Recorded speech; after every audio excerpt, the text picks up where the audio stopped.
नमस्कार, मी संतोष सुतार आणि आपण पाहतात शेल माझा. कोल्हापूर इथं आयोजित करण्यात आलेल्या संभाव्य पूर परिस्थिती पूर्वतयारी आढावा बैठकीत चंदगडचे आमदार शिवाजीराव पाटील यांनी ताम्रपर्णी, हिरण्यकेशी आणि घटप्रभा नदीपात्रातील साचलेला गाळ तातडीने काढण्याची जोरदार मागणी करत संबंधित अधिकाऱ्यांना चांगलाच फैलावर घेतला.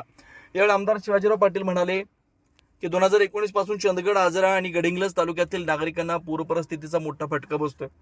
हिरण्यकेशी, ताम्रपर्णी आणि घटप्रभा नद्यांमध्ये मोठ्या प्रमाणात गाळ साचल्यानं नदीपात्रांची पाणी वाहून नेण्याची क्षमता कमी झाली आहे. त्यामुळे दरवर्षी अनेक गावं, रस्ते आणि शेती क्षेत्र पाण्याखाली जात आहे. पूर परिस्थितीमुळे अनेक नागरिकांच्या घरांचं, दुकानांचं तसेच पशुधनाचं मोठ्या प्रमाणात नुकसान होत असल्याची खंत त्यांनी व्यक्त केली.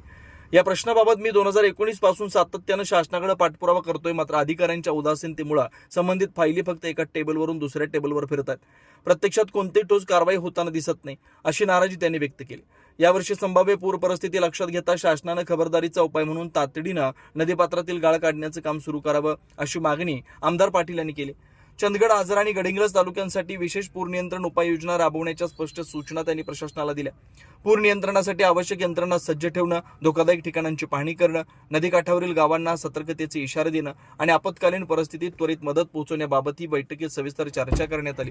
या बैठकीस कोल्हापूर जिल्ह्याचे पालकमंत्री आमदार प्रकाश आंबेडकर, खासदार धैर्यशील माने, जिल्ह्यातील सर्व आमदार, जिल्हाधिकारी, मुख्य कार्यकारी अधिकारी, पोलीस अधीक्षक, संबंधित विभागांचे वरिष्ठ अधिकारी मोठ्या संख्येने उपस्थित होते.